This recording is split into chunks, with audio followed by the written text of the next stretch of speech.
Assalamualaikum warahmatullahi wabarakatuh. Alhamdulillahirabbil alamin.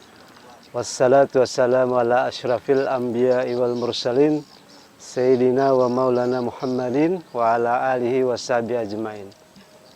Alhamdulillah, marilah kita panjatkan puji syukur kehadirat Allah Subhanahu wa taala, karena dengan rahmat dan karunia-Nya kita diberi umur panjang sehingga kita bertemu kembali di bulan Ramadan ini. Salawat dan salam selalu kita haturkan kepada junjungan kita Nabi besar Muhammad SAW, kepada keluarga, sahabat, dan orang-orang yang mengikuti beliau hingga ila yaumil qiyamah. Pemirsa penikmat kurma yang dirahmati Allah, pada kali ini kita akan mengenal sosok seorang muslim, ilmuwan muslim, yaitu Ibnu An-Nafis. Ibnu An-Nafis adalah seorang ilmuwan muslim yang bisa dikategorikan seorang polimat, seseorang yang pakar dalam berbagai ilmu pengetahuan. Beliau adalah lahir di Damaskus, Suriah, kemudian bekerja di Kairo, di Mesir. Ibnu An-Nafis seperti juga ilmuwan-ilmuwan yang lain pada masa Daulah Khilafah, beliau pakar dalam berbagai bidang ilmu. Beliau adalah ahli ilmu hadis, ahli bahasa, faqih dalam mazhab Imam Syafi'i.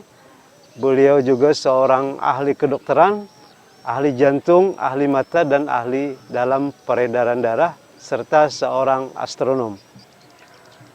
Pemirsa penikmat kurma yang dimuliakan Allah, peran dari seorang ilmuwan muslim, Ibnu An-Nafis, kita bisa membayangkan jika teori-teori yang dikemukakan beliau dalam ilmu kedokteran,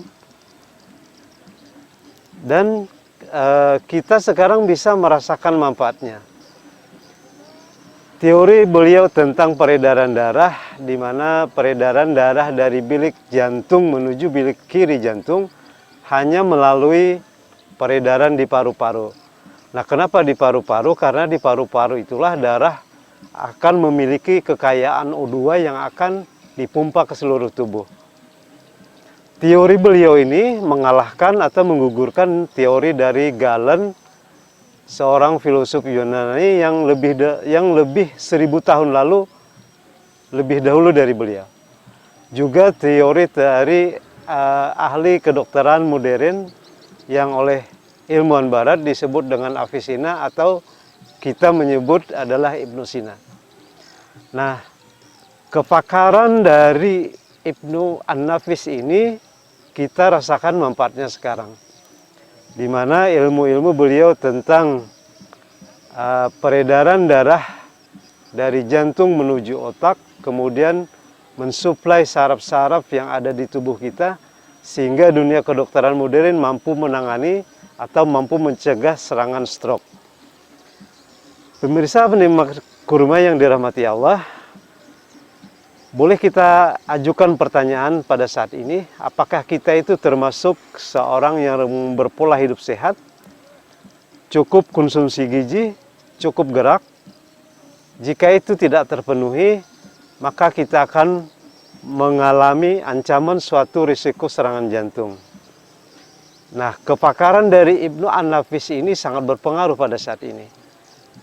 Jika teori beliau tentang peredaran darah dari jantung, bilik jantung kanan ke bilik jantung kiri, kemudian masuk ke paru-paru dan dipompa ke seluruh tubuh, itu tidak ditemukan, maka akan ada kemungkinan banyak orang-orang saat ini akan mengalami operasi jantung. Karena dengan teori beliau mampu mendefinisikan secara rinci, sehingga dokter-dokter modern sekarang ini akan mudah melakukan perawatan jantung dan operasi jantung. Penikmat kuliah Ramadan yang dimuliakan Allah, Ibnu An-Nafis juga seorang ahli jiwa. Kalau teori kesehatan jiwa dari Aristoteles dan Ibnu Sina mendefinisikan jiwa itu ada di jantung, Tetapi Ibnu An-Nafis berteori bahwa jiwa itu mencakup seluruh tubuh, jadi tidak pada satu titik atau pada satu posisi.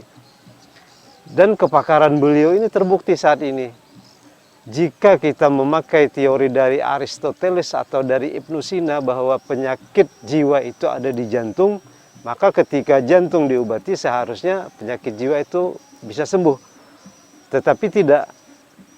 Seseorang yang mengalami gangguan jiwa atau penyakit jiwa ternyata ada banyak faktor yang mempengaruhi, terutama kesehatan mental, kesehatan fisik, dan kesehatan jiwa.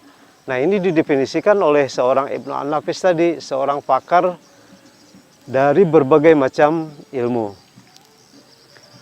Penikmat kurma yang dimuliakan Allah, kita tentu sangat berterima kasih kepada seorang ilmuwan muslim ini, di mana karya-karya beliau yang sangat luar biasa, di usia beliau yang tidak terlalu panjang, tetapi beliau mampu menulis ratusan karya.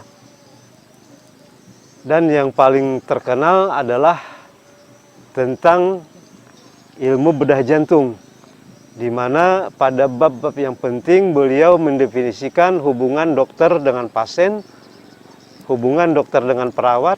Kemudian pada bab yang lain beliau menulis tentang alat-alat bedah yang diperlukan, dan pada bab lain beliau menulis tentang prosedur pembedahan jantung. Inilah yang kita nikmati saat ini, di mana dokter-dokter ahli jantung bisa melakukan operasi jantung untuk menyelamatkan umat manusia, berasal dari ilmu yang didefinisikan atau yang diteorikan oleh Ibnu An-Nafis. Jadi kita sangat berterima kasih kepada ilmuwan-ilmuwan muslim pada zaman Daulah Khilafah, yang kepakaran beliau masih dapat kita rasakan saat ini, bahkan untuk masa-masa yang akan datang.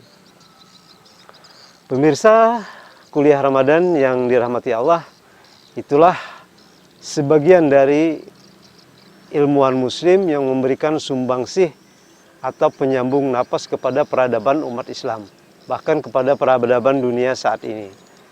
Kita tentu bersyukur dan berharap semoga pada tahun-tahun ke depan dan pada abad-abad ke depan, umat Islam akan tetap melahirkan dan menelurkan ilmuwan-ilmuwan yang memberi manfaat kepada peradaban umat manusia dan peradaban dunia.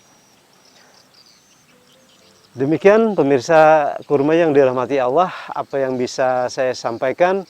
Mudah-mudahan ini memberi manfaat kepada kita semua. Apa yang saya sampaikan, jika ada kebaikan itu datangnya dari Allah. Dan jika ada kekurangan dan kesalahan, itu adalah semata-mata dari saya. Demikian apa yang bisa saya sampaikan. Billahi taufik wal hidayah. Wassalamualaikum warahmatullahi wabarakatuh.